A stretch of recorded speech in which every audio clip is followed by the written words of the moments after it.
Barra de Opinión presenta.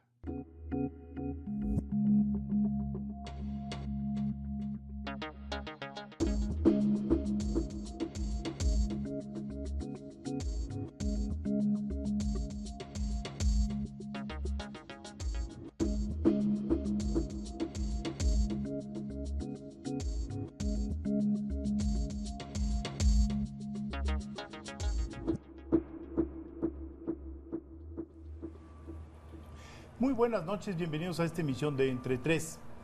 El viernes pasado hubo un accidente que conmovió al país, un accidente que por desgracia forma parte ya de una serie de 3 accidentes en los cuales han muerto secretarios de Estado. Murió el secretario de Gobernación en un traslado que iba de la Ciudad de México a la ciudad de Cuernavaca, en un transporte del Estado Mayor Presidencial, y no tardó más de unos cuantos minutos después de conocerse la noticia para que empezara una terrible especulación sobre las causas de la muerte. Especulación que nos llevó a pensar en que había bombas dentro del aparato que estaban destinadas al presidente de la República, especulación que nos llevó a decir que al fin y al cabo los narcos estaban vengando las muertes de algunos de sus capos. En fin, realmente fueron minutos, horas muy tensas para el país. Y una vez más nos volvimos a meter en esta sacudida provocada por un accidente que nos hace reflexionar sobre los momentos que está viviendo el país.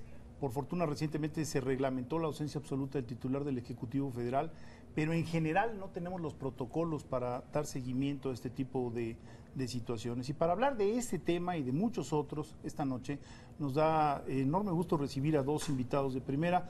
Voy a poner en orden alfabético: Fernando Belaunzarán, miembro del Consejo del PRD, además analista político y tuitero casi profesional o profesional. Fernando, bienvenido. No, gracias Federico. Encantado, Carlos, Jesús y a Daniel, por supuesto que los veo. La verdad es que veo cotidianamente el programa, me gusta mucho y es un placer estar aquí. Daniel Moreno, quien ya nos ha hecho el honor de estar aquí con nosotros, la verdad nos da mucho gusto. No, al contrario. Es el autor, diría yo, de una nueva forma de alimentarse en política, de conocer en política, que es Animal Político, esta nueva, diría yo, textura de la política, porque no solo es una forma, es una textura. Daniel, bienvenido. No, hombre, oye, muchas gracias por la invitación y muchas gracias por la presentación. No, bienvenido. Bueno, pues aquí está el accidente, ahí está el accidente. Todavía no se define quién va a ser el sucesor de Francisco Blake Mora.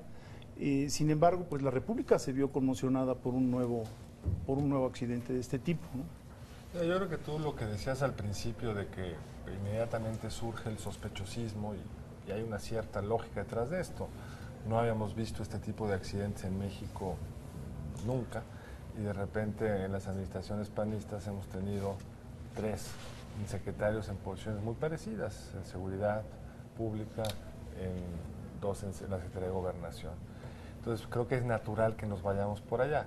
Creo que no hay ninguna información que indique que esas son las razones del accidente, del incidente, y además en este tipo de investigaciones, como lo vimos en las 2 previas, tienen que participar necesariamente una serie de organismos internacionales, organizaciones internacionales, incluidas las empresas que fabrican los aparatos que se caen, que tienen que certificar cada vez que cae uno de sus aparatos por qué se cayó. Y en los 2 previos, bueno, se certificó que la explicación que había dado el gobierno era realista. Aquí lo que creo que nos tendríamos que preguntarnos es cuáles son los protocolos para manejar aeronaves en este país. Es decir, los helicópteros, hubo un empresario privado que le pasó algo similar a Moisés Saba hace más de un año o alrededor de un año. En ambos casos, junto con el del secretario de Seguridad Pública en la administración de Fox, pues, como que no había que haber salido al aire. Como que hay unas decisiones discrecionales, como si no hubiera un protocolo, que a mi juicio son buen reflejo de la falta de normas y cómo quienes tienen una posición de autoridad deciden. El caso quizá más dramático de esto es lo que le pasó al presidente de Polonia, aterrizando en Rusia hace poco más de un año. La evidencia que tenemos es que le dicen de la torre de control: no hay visibilidad. El piloto le informa, el presidente dice que aterrice. Se rompe un protocolo porque la autoridad, que no es la experta en la materia, toma una decisión. Entonces creo que lo que tenemos que plantearnos es cómo tomamos estas decisiones, tanto en el gobierno como en el mundo privado, y que creo que está detrás de nuestra enorme dificultad de construir instituciones. Claro. Yo arrancaría, si me lo permites, Federico, diciendo, utilizas la palabra accidente. Yo prefiero, por simple pulcritud, digamos, usar la palabra incidente. ¿Por qué? Pues porque la verdad no sabemos bien a bien qué pasó. Pero además, en efecto, el sospechosismo, no sé si solo fue unas horas o llegó para quedarse. Es decir, ¿alguna vez habrá cierto consenso en este país de qué le pasó al secretario de Gobernación? Yo creo que no. Yo creo que no, y tiene que ver con varias cosas. Primero, festejaría que creo que hubo una respuesta rápida en términos de comunicación. 11:15 encuentran el helicóptero, 12:30 está la vocera del presidente diciendo murieron todos. 1 hora 15 minutos, es poco tiempo. Sí. Pero después, yo creo que viene una primera cosa, que es el presidente sale y dice accidente. Recordarán que en el caso de Muriño sucedió exactamente lo contrario. El primer mensaje del presidente nos hace suponer a todos que no fue un accidente, que no había sido un accidente. Entonces el presidente dice... Podría accidente. sospechar que hubiera sido un atentado, ¿no? Se podría explicar, digamos, en ese contexto. Pero así como se podría explicar en ese contexto que haya dicho o haya pensado que era algo más que un accidente, no entiendo por qué en este caso cuida poco el hecho y dice accidente. Entonces, él lo maneja así. Y luego se abre una investigación que en efecto van a participar compañías y demás, pero que no termina siendo una investigación en donde haya actores, ciudadanos que vigilen de manera muy cercana. Es decir, pienso, digo, tú lo sabes mucho mejor, obviamente, ¿por qué no Transparencia Mexicana estar cerca? Porque tomen en cuenta que en el caso de Juan Camilo Muriño, pues los documentos están guardaditos, y por más que hagamos los medios por checar, pues nuestras posibilidades reales de saber si fue o no un accidente, o dentro del accidente dos vetas. Una es accidente lamentable, punto. Otra es un secretario de Gobernación diciendo vamos para Cuernavaca y no me importa si hay neblina o no, que es otra forma de verlo, ¿no? ¿Cómo lo vamos a saber? Se van a acabar los peritajes y vamos a tener la documentación que nos permita tener a ciencia cierta el dato. Yo creo que va a ser muy difícil y bueno, me parece humano de pedir, no le puedes pedir a la gente que no crea que 3 secretarios de Estado hubo algo más, ¿no? Sí. Mira, yo pienso que si fue accidente, mal. Y si no lo fue, peor. ¿De qué sirvió la experiencia de Muriño? ¿Qué experiencia tuvimos para que no volviera a pasar si es que fue accidente? Lo mínimo que se pensaría es que tomaran medidas extremas de seguridad y más para funcionarios de ese nivel.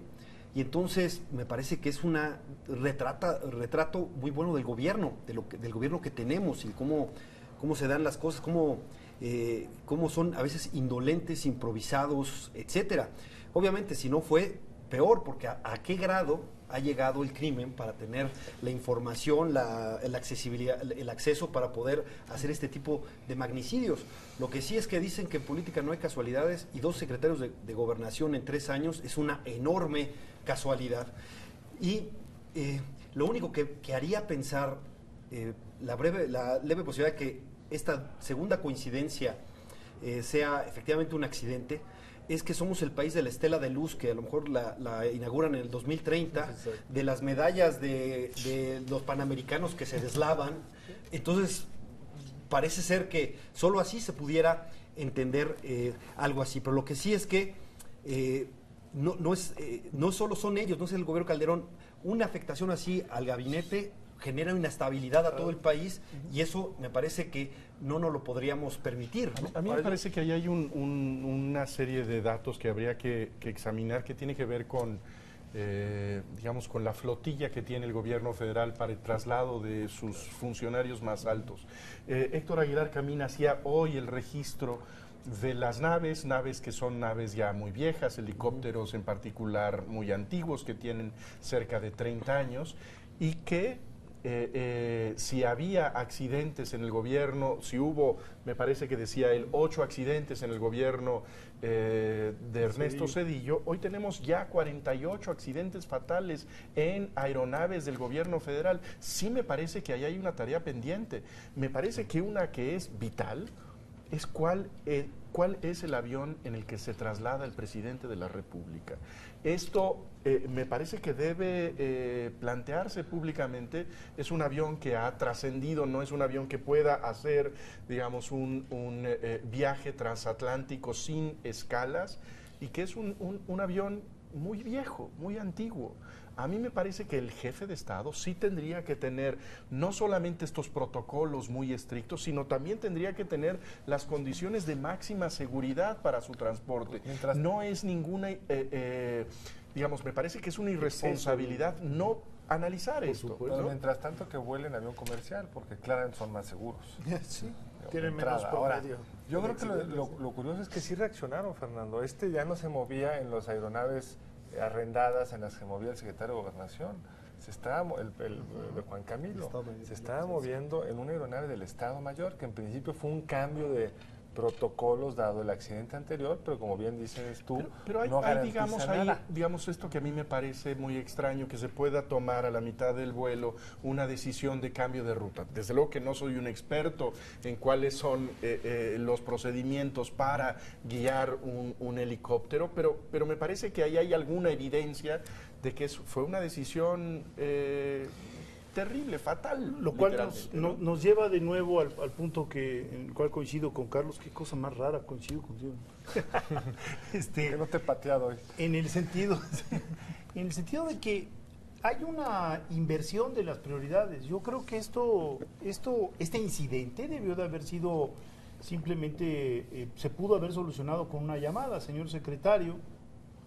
El piloto considera que no es posible volar, ya hablé a Cuernavaca para cancelar el acto. Eso, o sea, no debimos haber sabido absolutamente nada más. O el señor llega 1 hora y media después. O llega 1 hora y media después. Tampoco era una emergencia. El secretario iba a inaugurar, Sí, lo cual, una reunión cosa. de la MIG, de la Asociación Mexicana de Impartidores de Justicia. Francamente, su presencia, siendo importante, pues no era un asunto de vida y muerte. Habla de nuestra excesiva solemnidad. O sea, estar esperando que el secretario llegue para trasladar a un secretario de Estado 250 kilómetros para que inaugure un evento, o sea, 200 ida y vuelta, es un poco excesivo. Pues que lo inaugure cada quien y terminemos con estas bendiciones que son tan costosas. Ese es un decía, punto, ¿no? La cultura del presidium, ¿no? La cultura del presidium, por un lado. Por el otro lado, yo coincido con Jesús en el hecho de que la flota presidencial siempre ha sido manejada como lo que sea modernizar la flota presidencial es un exceso. El presidente de la Madrid tomó la decisión de cambiar el avión presidencial después de que por poco se mata despegando de Cozumel. Tuvieron que aterrizar de emergencia en Cancún porque se le reventaron 2 turbinas, porque era un avión viejísimo. Entonces, bueno, nos ha ido relativamente bien. Ernesto Zedillo se cayó en un helicóptero, Carlos Salinas se cayó en otro helicóptero. Entonces, bueno, ¿a qué estamos jugando? Es falta de responsabilidad republicana. Ahora, esto, ¿no? y el debate, perdona, el debate público que habría, ¿eh? Tú dices, voy a comprar un avión de no sé cuántos millones y ¡pues! Drama Lo de curioso semanas, es el dinero que han gastado los gobernadores en sus equivalentes. Habría que sumar los 32 aviones o 30 y no sé cuántos que habrá por gobernador, no sé cuántos tengan más de uno. Digamos, Y vale- Herrera aquí. y valen mucho más que la flota del presidente. Ahora, un dato positivo, que no creo que lo pasamos de largo porque las cosas que no pasan no las analizamos. En una incertidumbre macroeconómica como la que hay en el mundo, en medio de la duda de si va a tronar o no el euro, un evento como este en el mercado mexicano prácticamente se ha percibido. Es decir, esa es la parte donde sí nos hemos fortalecido de forma importante. Los sexenios, muchos sexenios, al final bastaba un rumor de que a lo mejor se iba a caer un día el secretario de Gobernación iba a renunciar. para que se cayera, que iba a renunciar, para que se cayera el tipo de cambio de forma importante. Entonces sí creo que en eso, por lo menos el país ha adquirido una densidad y una institucionalización que permite sortear un evento como este sin mayor volatilidad. Además fue viernes 12:30, ¿no? Cuando se hace público. Sí, hubiera no sé sido- hasta dónde... No, hubiera sido posible en 30 segundos todo el mundo se va, si hubiera sido Bueno, y sido la también reacción. es una triste pero buena noticia el haber visto un mínimo de cohesión También. en la clase política, ¿no? Sí. Es decir, no hubo expresiones altisonantes, o hubo realmente un sentido de Se cohesión, comportaron. de comportamiento, la ceremonia en el Campo Marte, con la asistencia digamos, de representantes de las distintas oposiciones. Creo que eso también habla de una cierta madurez que ha ido avanzando, porque ha habido ocasiones en donde sucesos como este eran tomados, recordemos la propia muerte de Colosio, en donde hubo reacciones muy encontradas y ahora no, creo que Hubo sensatez. hubo sensatez. Ahora, lo de Colosio fue un asesinato y en el medio de un conflicto dentro del propio partido. Si hay una diferencia entre un incidente y un asesinato. Pero no hubo lucro con la muerte, ¿no? Que es algo muy vil, ¿no? No, sin duda. Ahora, pero déjenme preguntarles, ¿hasta dónde debe ser prioridad para este gobierno el que se sepa realmente qué pasó y además que convenzas a la gente? ¿Puedes convencerlo? ¿Es un reto realmente de este gobierno? ¿Es un reto solo de comunicación? Yo creo que sí tiene que hacer todo el esfuerzo por hacer, digamos, claro y público toda la información que existe. Me parece que lo hizo hasta donde yo reconstruyo la historia, lo hizo bien en el caso de la muerte del secretario Muriño. Me parece que hubo una constante oferta de información, que conocimos al final incluso las grabaciones de la caja negra. Sí, me parece que se conoció lo que pasó y a mí me parece convincente. Habrá desde luego gente que no lo crea. Es que ese es el problema. Creo que sí lograron hacer convincente la explicación del accidente con Muriño. Pero este segundo accidente genera también otra vez sospechosismo sobre el primero. No sé, me explico. Entonces, lo que se había ganado en percepción de que eso fue una mala pericia del piloto por haberse acercado a la sonda del otro avión, a la estela del otro avión, ahora con esta coincidencia vuelve a haber sospechosismo. Ahora, en lo que son peras y son manzanas, pues que Felipe Calderón se consiga un brujo de Catemaco y se haga una limpia ahí en Los Pinos, porque si efectivamente esto es accidente, que incluso, insisto, no debiera darse así, porque tienen que tomarse protocolos más serios, pues perder a dos hombres cercanos de confianza en 3 años de su sexenio es lo más parecido a la nada más le falta su nube negra encima, ¿no? Pero vamos a tener que regresar un momento más a discutir otros temas que pasaron el fin de semana. Regresaremos con la elección de Michoacán.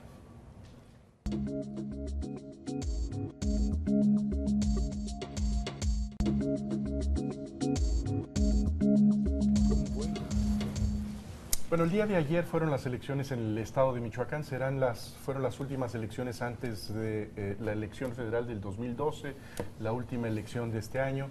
Y lo que encontramos es que pues ayer se dio una elección mucho más reñida de lo que nos anticipaban las encuestas que prácticamente habían ya coincidido en que la triunfadora sería la candidata del Partido Acción Nacional, y lo que nos muestran hoy los datos más confiables es que quien está adelante y quien al parecer ganó la gubernatura de Michoacán es el candidato del PRI. Esto está, me parece que todavía en esta batalla de la calificación de la elección, pero yo creo que habría que empezar diciendo algo que nadie está cuestionando, y es que Michoacán dejará de ser gobernado por el PRD.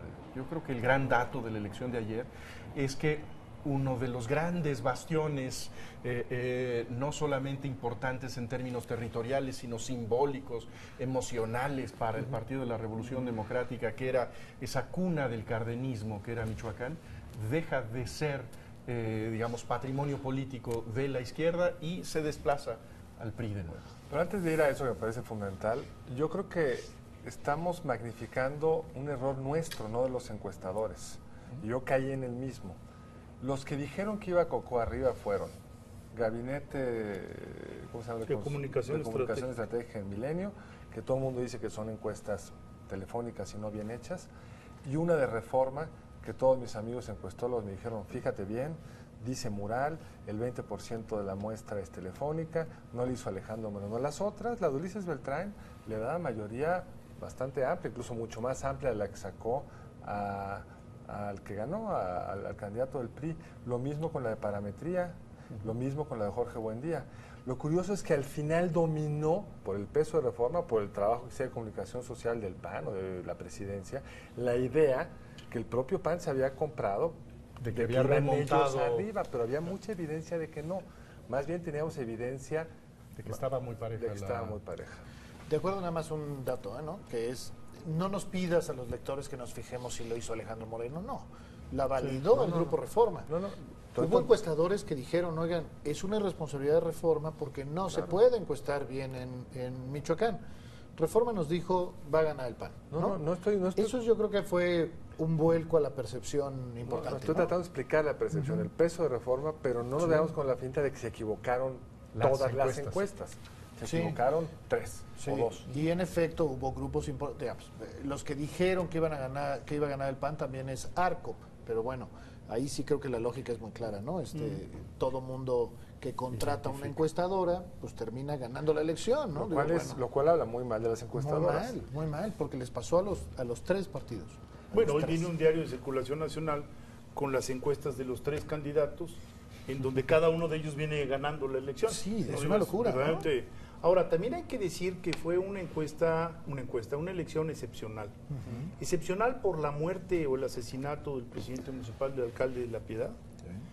Excepcional por la muerte del secretario de Gobernación, que todos esos sucesos pueden influir. Y excepcional porque participaba la hermana del presidente, lo cual no deja de... Excepcional de la participación, porque esperábamos menos participación. Y 55%, yo creo que hay buenas noticias, buenas noticias.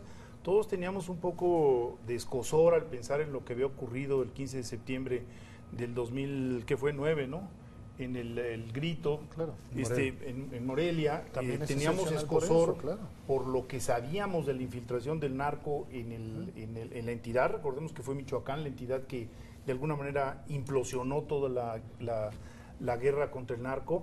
Y el hecho de que las elecciones hayan salido hasta donde sabemos de una manera bastante pacífica. Hubo incidentes, pero bastante pacífica. Yo creo que es algo grave, que debemos de aplaudir. Sí, de aplaudir. Es evidentemente, como decía Jesús, una derrota muy dolorosa para el PRD, simbólica, y tiene mucha carga, y tiene distintas causas, locales, nacionales. Las locales, pues obviamente, un problema de inseguridad rebasado, como va a estar rebasado el Estado mexicano, también localmente en Michoacán es uno de los polos donde más se ha notado. Pues hay un grupo que tiene el nombre así, Familia Michoacana, que ahora se llaman los Caballeros Templarios, y obviamente ese ambiente de zozobra, de inseguridad ha sido muy fuerte.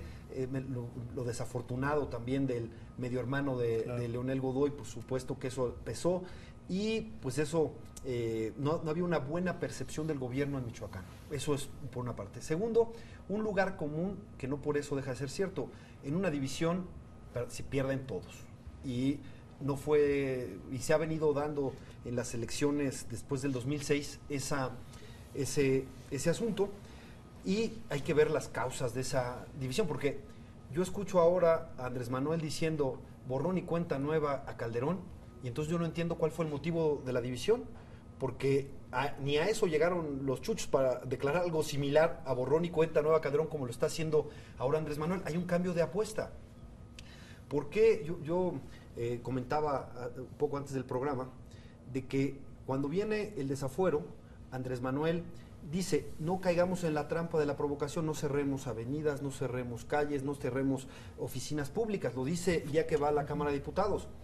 Y sin embargo, y así pudo derrotar el desafuero y fortalecerse.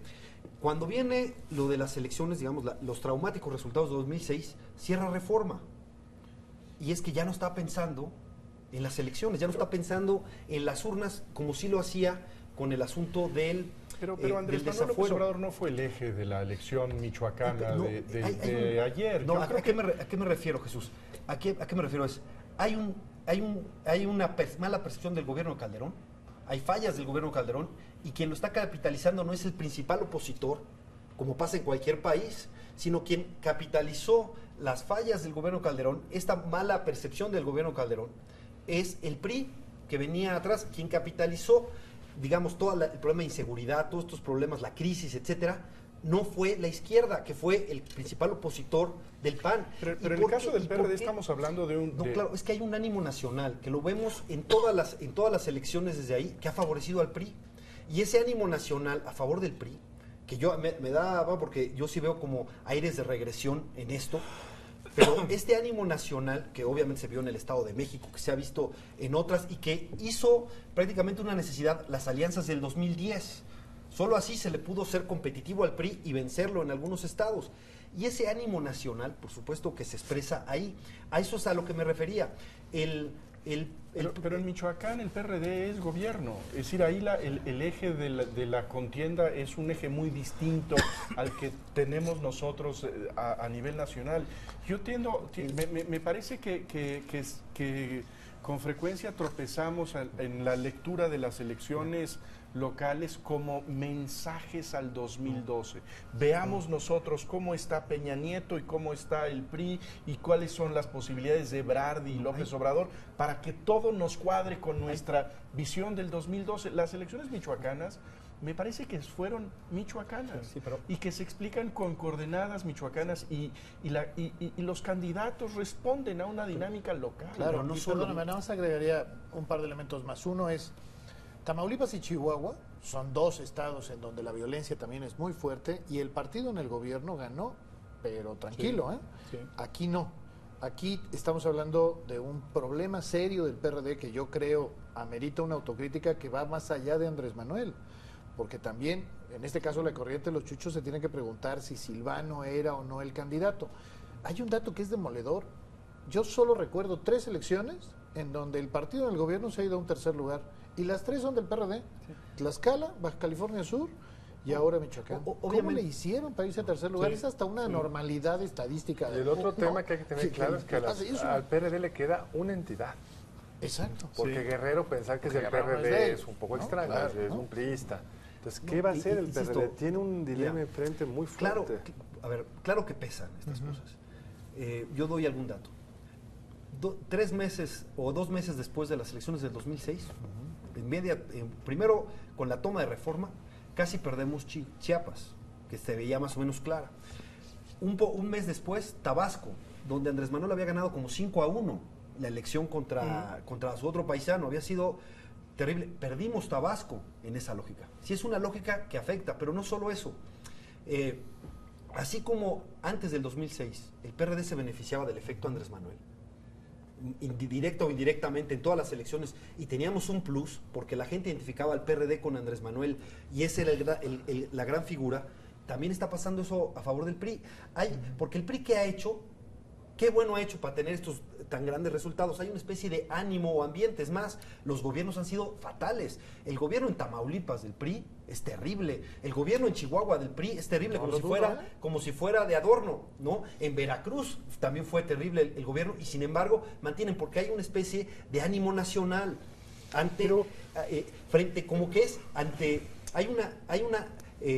no sé si llamarle desengaño por la democracia también, y la gente está buscando hacia el pasado como la respuesta, pero es bastante normal. El partido en el gobierno federal tiene una gran cantidad de saldos negativos. Y el PRD, que podría captar esto, se ha dedicado a destruirse entre ellos. Michoacán no es la excepción del fenómeno electoral que tenemos enfrente. O sea, la semana pasada venía una encuesta del Universal donde el 50% de los electores se dicen no partidarios. Viene a corroborar una previa en donde el 44% de los electores se dice independiente. Entonces, hay una masa de electores, por ejemplo, que se espera algo así como el 35-40% de los electores, dice que se va a esperar hasta el último mes antes de la elección para tomar su decisión. Es un elector más exigente, más informado, menos ideológico, y eso hace que, digamos, los partidos políticos caigan en cierto desconcierto, porque no tienen garantizada la clientela y tienen que trabajar más. Yo creo que tiene mucho que ver los candidatos. Sí. O sea, el jalón no tendría por qué ser distinto en Michoacán. El jalón del candidato del PRI, después de haber sido 3 veces presidente municipal de Morelia, pues pesaba. Y ganó cómodamente en Morelia. O sea, la evaluación de haber sido, o sea, lo habían aprobado 2 veces después de su primera experiencia. Sí.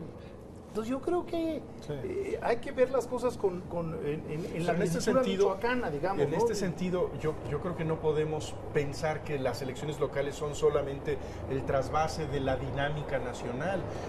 Aquí me parece que lo que encontramos es claramente 3 figuras nacionales que tienen 3 figuras locales que tienen una conexión directa y que pueden representar una carta en donde lo que ofrecen es su experiencia. Incluso la candidata del PAN, sea hermana del presidente de la República, no niega que tiene una trayectoria local y una experiencia local en donde es evaluada por sus méritos. Solamente déjenme dar un dato. Hoy en Animal Político sacamos una encuesta que hizo DEFOE hablando sobre el tema de Michoacán. Hay un par de datos interesantes. El primero es, cuando les preguntas cuál es el problema más importante, 43% de la gente menciona inseguridad y narcotráfico. Y la mitad, desempleo. Fíjate nada más la distancia que hay entre inseguridad y narcotráfico y desempleo. Ese es un dato relevante cuando lo piensas en función de Leonel Godoy.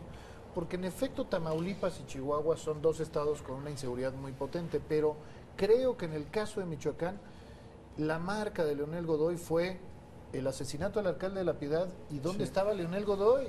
O sea, esperando a que lo agarre el gobierno federal, por favor. Es decir, el nivel de desgobierno del PRD en Michoacán, pues terminó pasándole un saldo durísimo. Porque lo que tú decías, ganó el 25% de los votos, no es nada más el dato de que perdió.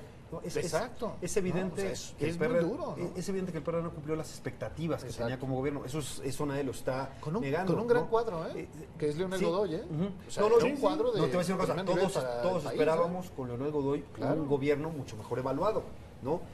Hay problemas, hubo problemas nacionales, unos que rebasan porque no hay policía local que pueda con el poder de los cárteles, porque mientras el narcotráfico siga siendo el negocio más grande del mundo, pues entonces no hay fuerza militar que lo pueda detener. Eso también es una experiencia, pero parece porque hay evidente. entidades donde la violencia tiene unas características y en otras, cuando el narcotráfico es así en todas. O sea, los estados vecinos a Michoacán están mejor que Michoacán. Bueno, ¿cuál es, digamos, la razón que ofrecerían ustedes para explicar que hay una ratificación del respaldo electoral en entidades como Tamaulipas y Chihuahua y hay un castigo en Michoacán? Yo sí creo que en el caso de Michoacán estamos hablando de Leonel Godoy, del PRD, y quizá como un tercer factor metería las divisiones nacionales del PRD, pero quizá solo como un tercer factor. Leonel Godoy está más de 10 puntos abajo en la evaluación cuando lo comparas al presidente Calderón con Leonel Godoy. Más de 10 puntos abajo del presidente, ¿eh? Entonces, es un estado con un problema de gobernabilidad, con una ausencia absoluta de Leonel, con un hermano, medio hermano presuntamente involucrado con el narcotráfico, con un PRD pues que no ha sabido gobernar a niveles alcaldías. O sea, sí es la suma de problemas. Claro, si a eso le añades que si Andrés Manuel hizo o no hizo, ok, pero la verdad la figura de Andrés Manuel no es la figura clave de Michoacán. No, es que insisto, hay que saber combinar ambos aspectos. Si uno ve cualquier encuesta nacional, se da cuenta cómo creció el rechazo. Antes el partido más rechazado era el PRI y el político más rechazado era Madrazo. Eso era el 2006. Si tú ves la evolución del rechazo, el rechazo del PRD y de Andrés Manuel van juntos. ¿A partir de qué momento? Del cierre de Reforma. Y luego vino la toma de tribunas, y luego vino llamarle pelele, y luego vino llamar... que por cierto, acá. Sí, pero... 2006. Bueno, pero pesó Pero tú, insisto, ve el desarrollo de las encuestas. Ese dato cuando nunca hubo una recuperación en contra del rechazo, porque el discurso tampoco cambió, porque nos siguen uniendo, la gran cantidad de la gente, la gran mayoría de la gente nos sigue uniendo Andrés Manuel, PRD, y cambiar la percepción no es fácil, y menos cuando es el rechazo. Yo creo que ese dato no es controversial, la pregunta es el impacto en Michoacán. Esa es la sí, pregunta. Claro. Ahora, quizá antes de terminar el segmento, darle rápido un giro a otro tema que me parece muy importante, es cuando compite tu hermana y pierdes, no es tu responsabilidad, pero sí tiene consecuencias. Sí, claro. Digamos, también muestra... si gana no tiene consecuencias, pero esas son las cómodas, son las fáciles. Esta tuvo consecuencias muy complicadas. El otro gran derrotado es Felipe Calderón. Claro, a eso voy. Es un gran derrotado al invertir en la hermana, evidencia de que se metió, digamos, no directamente, pero con gente cercana a apoyarla, que tenía una buena estructura, que hizo una buena campaña y sin embargo fue derrotada. Esto abona la idea de que el PRI va a ser muy difícil de derrotar y que ese Calderón que al final saca de la casta y de su conocimiento, como lo hizo en su elección, fue insuficiente. ¿Qué nos dice eso para el proceso panista, para, digamos, la selección de candidatos? ¿Se va a empecinar en Cordero o va a ser, digamos, una llamada de atención de que tiene que oír un poco más a las encuestas? Mira, yo sí creo que la hermana, aún siendo una Calderón, tiene una trayectoria local y le infundió un ánimo diferente al panismo que me permitiría suponer que si insiste en Ernesto Cordero es porque no ha leído nada de los resultados, porque Luisa María perdió, pero le subió más claro, de 12 puntos al tema, ¿eh? Es decir, se quedó realmente cerca y es la primera vez, no sé si coincidan, en mucho tiempo que yo veo por lo menos unos panistas diciendo vamos para adelante, sí se puede ganar, ¿no? Insisto, perdieron, pero fueron por 3 puntos. Pero no los he visto en otras elecciones así. Bueno, en el Estado de México, recuerden lo que vimos, era lamentable la campaña del PAN, ¿no? Entonces creo que hay también esa otra forma de leerlo, ¿no? Yo creo que hay, hay un ánimo hay que se un puede asunto crecer, que no es menor. La democracia va poniendo pruebas diferentes, ¿no? Felipe Calderón defendió su punto 56 a muerte. Y ahora veo difícil que el panismo salga a decir que los 40,000 votos o 45,000 votos no son suficientes para acreditar una victoria, ¿no? Entonces, porcentaje o 5 jugamos veces más. siempre de un lado o 5 veces más de diferencia, ¿no? Entonces, creo que la pedagogía democrática para el país va a ser útil si el PAN reacciona como debe reaccionar, que es aceptando la derrota si se confirman los resultados el miércoles de estos 2,5 puntos. Caminar la ruta del reclamo judicial, que creo que ese nadie le puede negar el derecho, ¿no? Pero el mensaje para ambos, para el PRD y para el PAN, es cómo enfrentar competitivamente al PRI el próximo año, ¿no? Y le voy a decir una cosa, no, es increíble, porque el que aparece como ganador es Moreira, cuando ha hecho el endeudamiento más irresponsable posible, engañando, defraudando y sin que sepamos dónde quedaron los recursos siquiera. ¿Por qué a la gente no le importa eso? ¿Por qué sigue votando a pesar de que ve que el nuevo PRI es lo más parecido al viejo PRI que puede haber? El nuevo PRI es el clon del PRI, del viejo PRI, a pesar de eso. Y entonces yo creo que hay un mensaje, y algunos en el PRD lo vamos a empujar, o nos juntamos para enfrentar la embestida de la regresión, o el escenario del 2012 puede ser el del Estado de México. Y no hay tiempo quizás para la coalición presidencial, pero en los distritos y para el Senado, y quizás podamos evitar lo que sería terrible, que sería que hubiera mayoría absoluta del partido que, en mi opinión, no comparte el paradigma de la democracia y busca un retroceso. Hay sectores del PRI que sí lo han dicho y que buscan gobiernos de coalición, etcétera, pero es el otro sector el que parece que está poniendo una dinámica en donde dice la única forma de gobernabilidad regresando al viejo esquema donde el presidente lo decidía todo.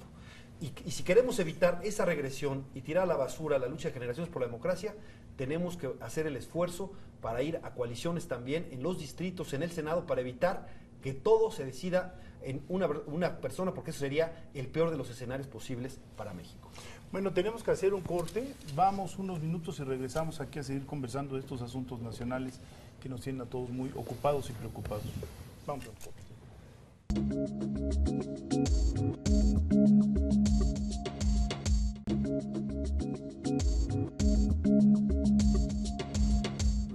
Estamos de regreso en Entre Tres. Discutía Fernando hace un momento que si ganara el PRI sería una regresión, una vuelta al pasado, el fin de nuestro esfuerzo democrático, y Daniel creo que tiene una visión un poco distinta. Sí, yo la verdad no creo que tengamos que condenar al PRI, porque el PRI en estos 10 años, bien, mal, regular, poquito, mucho, lo que quieras, pero comparado con otros partidos quizá mucho, ha demostrado que puede jugar con las reglas de la democracia.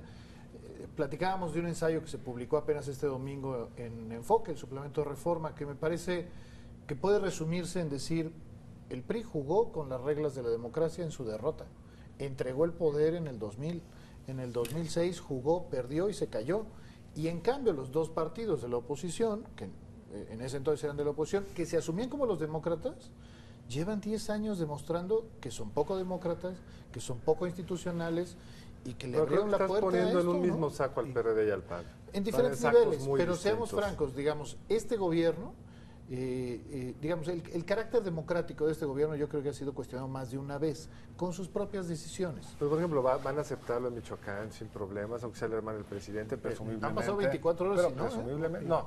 El discurso ha sido que hubo apoyo al narcotráfico al PRI, que no se ha demostrado.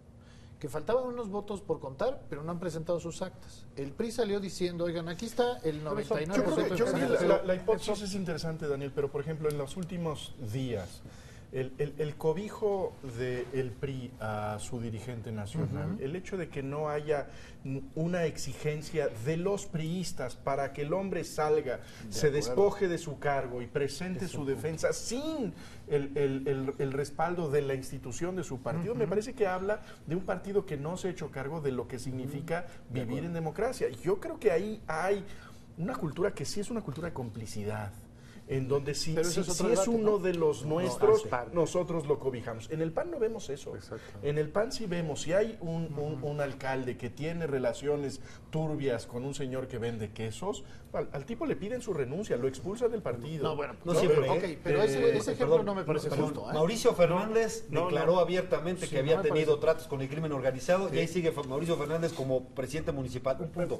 Pero me parece que hay ciertas señales de que se lo toman con mayor seriedad, el exigir, digamos, un código de respetabilidad pública. Yo creo que eso es mal generalizado en los tres partidos políticos, porque también tenemos, digamos, el acto, la toma de protesta del medio hermano de Leonel Godoy, para el cual colaboraron perredistas. Entonces yo creo que no podemos decir eso nada más es del priismo. Por desgracia está en los tres partidos. Hay ahí un momento en donde la definición de la cercanía con ciertos personajes pesa más que la legalidad y el marco institucional. Yo creo que el apunte de Daniel me parece válido, en donde no podemos pensar que hay partidos esencialmente democráticos y partidos esencialmente punto, ¿no? antidemocráticos, ¿no? Yo creo que en ese sentido el PRI tendría derecho de aspirar y de ganar la presidencia si tiene más votos. Creo que no tiene razones. Tanto el PAN como el PRD hemos estado abajo de las perspectivas democráticas que dijimos. Eso ha contribuido a un desengaño democrático de la sociedad. Eso, indudable, y tenemos que hacernos cargo. Todos hemos fallado en eso. Pero, ¿a qué me refiero? El PRI tiene todo derecho a aspirar a regresar. El problema es que creo, o así dan el mensaje, no comparten el paradigma democrático, de la democracia. Aquello que se consiguió, ahora, por lo menos ¿qué te eso... basas para decirlo? Bueno, en que dice Peña Nieto impulsa la cláusula de gobernabilidad para tener una mayoría absoluta de manera artificial. Bueno, por eso dije antes que había un sector del PRI que parecía que sí lo compartía, pero el que va a ser candidato, el que parece hegemónico, es ese. Es el mismo que mediatizó la reforma política en el Congreso, que quitó la reelección, que hizo la consulta popular imposible, etcétera, y que además en lo de las candidaturas independientes, a ver cómo se comporta con la ley secundaria. Pero esto de reivindicar a Montiel, de cubrir a Moreira, y estos mensajes de la única forma de gobernabilidad es que el presidente controle el Congreso, me parece que sí son rasgos de regresión. Y eso es a mí lo que me preocupa. Si fuera el PRI aceptando las reglas democráticas, aceptando el paradigma para empujar hacia allá, no tendría ningún problema. Fernando, ¿hasta dónde llegan las contradicciones profundas? El PRD ha gobernado el Distrito Federal con una cláusula de gobernabilidad brutal. Y el presidente Felipe Calderón está demostrando que el dedo también puede ser azul, impulsando un candidato que las encuestas le están diciendo que no. O sea, eso es lo dramático, que tenemos que entrar al fondo. O sea, el fondo es que todos compartimos esa cultura por momentos y tenemos que señalarla en uno y en otro, porque está extendida. Muy tarde pues se quitó la cláusula de gobernabilidad del DF. Sí, se acaba de quitar. Tiene razón. Pero gobernó 10 años con... Lo acepto. Y yo espero que no tengamos que pasar a la oposición en el DF para hacerlos otra vez los más democráticos en el DF. Nos falta mucho para hacer, tienes toda la razón, y yo acepto esa parte de la crítica. Por eso digo que hemos contribuido a este desengaño democrático. Pero la culpa no la tiene la democracia, sino la ausencia de que tenemos señores feudales que ahora tienen todos las facultades metaconstitucionales que antes tenía el presidente de la República, ¿no? Que controlan a los otros poderes, que controlan a los órganos que debieran ser autónomos, que controlan algunos medios de comunicación y que incluso llegan a controlar hasta partidos de oposición. Son nuestros virreyes. Fíjate. El único contrapeso que tienen algunos virreyes es el crimen organizado, y esa es la realidad terrible que tenemos ahora en el país. Me parece que la apuesta es más democracia, y por eso yo saludo la propuesta de gobiernos de coalición como una posibilidad de darle gobernabilidad con la pluralidad, no anulando la pluralidad como es la propuesta de Peña Nieto. Fíjate qué interesante, el que está por adelante en los partidos políticos es el elector. Ahora, tenemos una república dividida básicamente en tres bloques. Los partidos, los estados donde no ha habido alternancia, los estados donde hay alternancia en primera generación y los estados donde hay alternancia en segunda generación. O sea, gobernaba el PRI y sigue gobernando el PRI, gobernaba el PRI, salió el PRI, gobernaba el PRI y gobierna otro partido, gobernaba el PRI, salió el PRI y regresó el PRI o llegó otro partido, Querétaro, San Luis Potosí, en fin, una serie, Nuevo León. El elector sí le está apostando a la democracia. Y Michoacán, o sea, ahorita, yo entiendo, digamos, tú siendo miembro del Consejo Nacional del PRD, bueno, entiendo que duele que el voto ideológico no está ahí, pero viéndolo de lejos, qué bueno que el voto ideológico, que los territorios ya no estén claros, que no puedas decir, el PAN ha estado a punto de ganar en Veracruz, que era bastión priista, ¿no? El voto volátil es muy bueno, el voto independiente, indeciso, es muy bueno. Sin embargo, cuando vamos de cerca vemos que creo que la calidad de nuestras elecciones está bajando, la calidad democrática. ¿Por qué? Después, en los últimos años de Zedillo, y acá parecía que iba muy bien la calidad democrática, nuestras elecciones estaban bien. Ahora, nada más hay que ver las acusaciones entre los partidos, la dureza, el asunto del clientelismo, esto que hoy se presentaba de Alianza Cívica, de que ahora, mientras con Zedillo era el 7% que decía que había recibido propuestas de algún partido para votar por algún incentivo, alguna compra, alguna dádiva, ahora es el 20% que dicen, a mí me ofrecieron esto para votar. Por otros, la calidad de la democracia, por ejemplo, el IFE, que tengamos un IFE incompleto. ¿Y por qué? Por la cuota. Sí. Porque quieren la cuota los partidos. Entonces, se está degradando la calidad de nuestras elecciones y es un foco rojo que tendríamos que tomar en cuenta, ¿no? De acuerdo, yo solo insistiría, porque no pretendo que esta sea una defensa del PRI, simplemente es, los tres creo que tienen un saldo negativo cuando se trata de trabajar en favor de la democracia, pero al mismo tiempo no creo que ninguno de los tres ni garantice democracia, ni garantiza transparencia, ni al revés, ni garantiza antidemocracia por sí mismo. Creo que hay mucho más. Aunque lo que sí creo que es un dato interesante es cuando un gobernador tiene todo, se suele comportar muy antidemocráticamente, independientemente del color. Y eso es lo que yo creo que sí es una lección para la elección federal.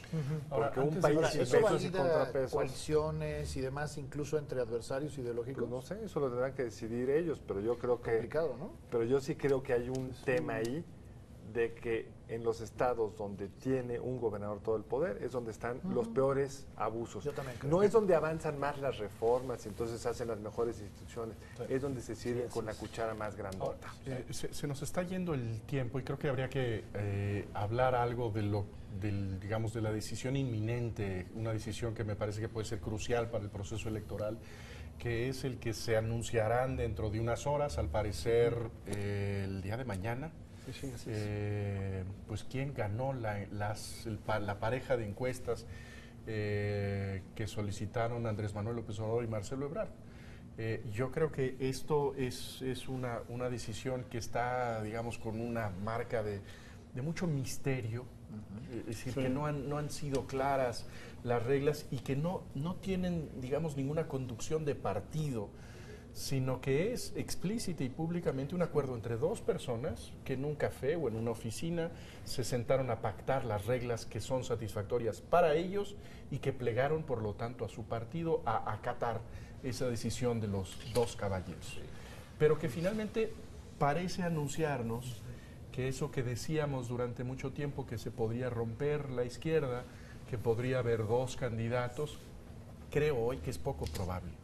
Yo creo que sí podemos anticipar que van a librar el escollo los perredistas y tendrán un candidato respaldado por, digamos, esas fuerzas Ahora, de la izquierda. yo creo que es muy antidemocrático, es totalmente contrario al espíritu del partido que en principio se dice más democrático, pero estamos de acuerdo, creo que no le quedaban alternativa, porque es un partido que no puede salir a votar. El PAN puede salir a votar, bien, mal o regular. El PRI en general no lo necesita, lo resuelve de otra forma y lo resuelve con se ha cierta hecho mucho unidad. daño cuando lo ha hecho. Sí. Pero ¿no crees, Carlos, que había un punto medio? Que era ¿Cuál? la dirigencia nacional responsable de la encuesta para darle... Pues no está integrada, institucionalidad. Debidamente y hay otros dos partidos que están en el proceso. ¿Cómo le haces?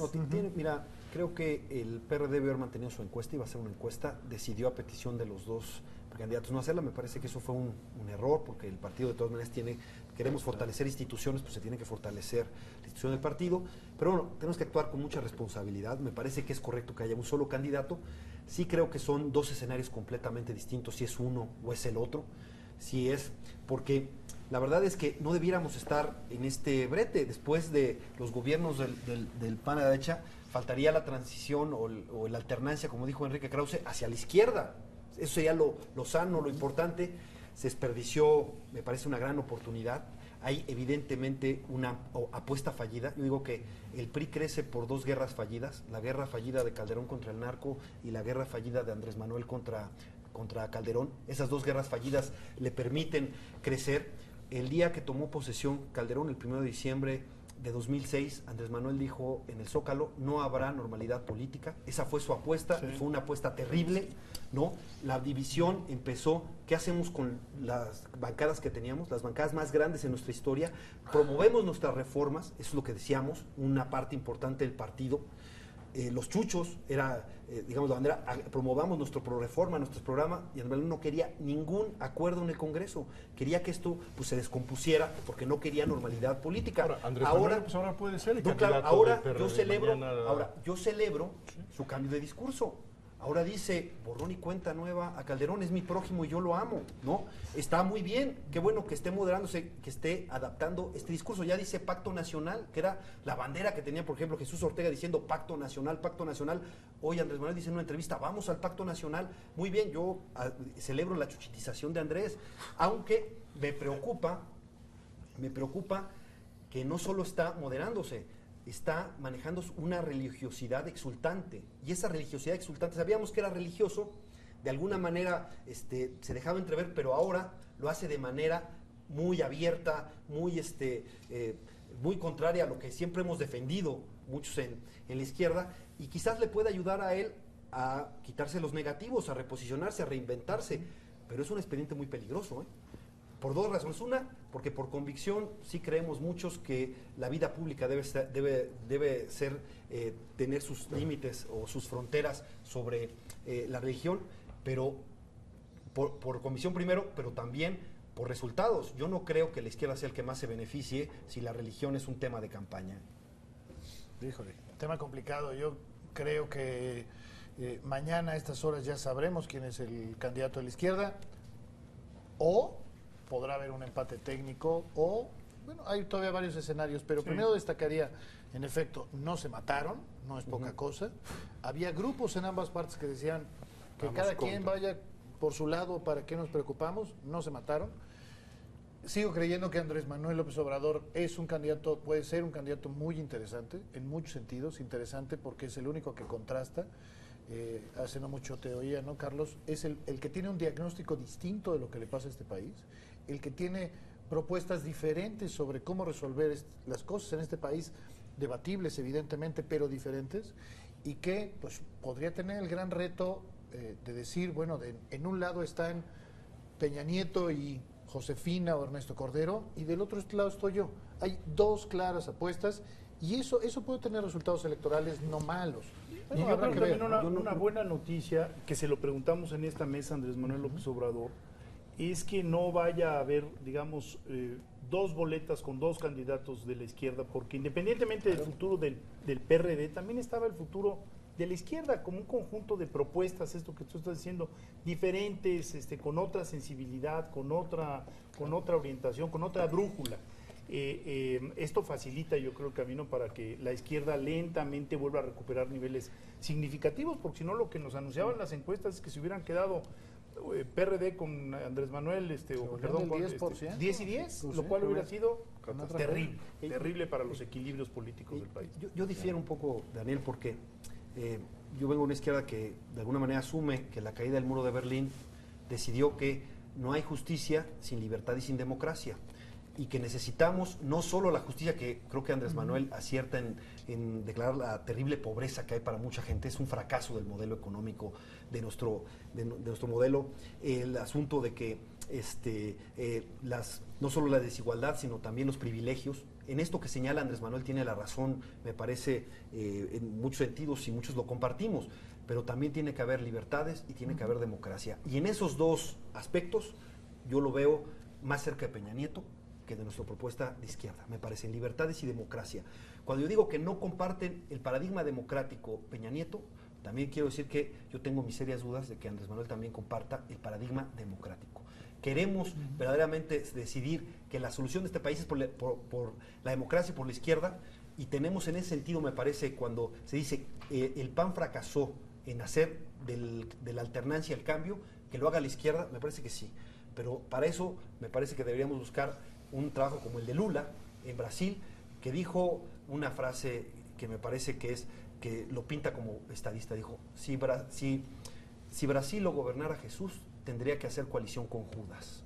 Eso dijo, y vean los resultados: 20 millones menos de pobres, crecimiento al 6%, etcétera, pero con la democracia, y no cayó en la tentación de reelegirse. No cayó en la tentación de cambiemos la Constitución en un referéndum y entonces el pueblo dice que yo tenga que seguir. Me parece que compartiendo el paradigma democrático es como la izquierda puede contribuir a darle más justicia a este país. Lo que pasa es que ya ha generado un gran rechazo, y me parece que el rechazo es un techo. ¿Cuánto puedes crecer si 1 de cada 3 mexicanos dicen que por ningún motivo va a votar por ti? ¿No? Ese me parece que es el problema, y creo que por eso creo que tendríamos más posibilidades de crecer y de unir y de ser, de promover el cambio incluyente con Marcelo, pero obviamente pues hay que respetar la encuesta.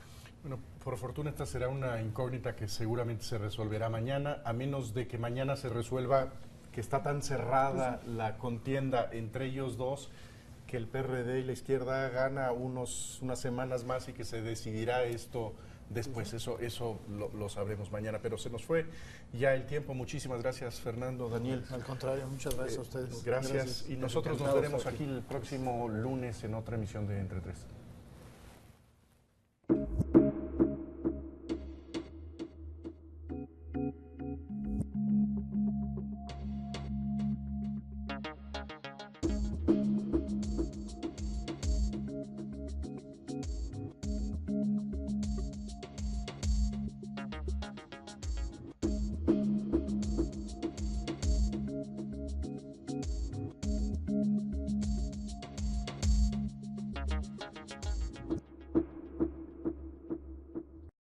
Barra de Opinión presentó.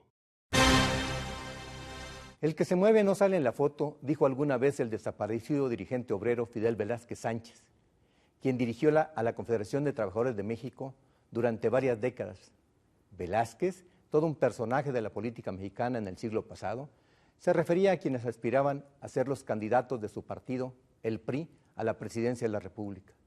Eran otros tiempos y la decisión de quién sería el abanderado priista, que finalmente se convertía en presidente, salía de la residencia oficial de Los Pinos.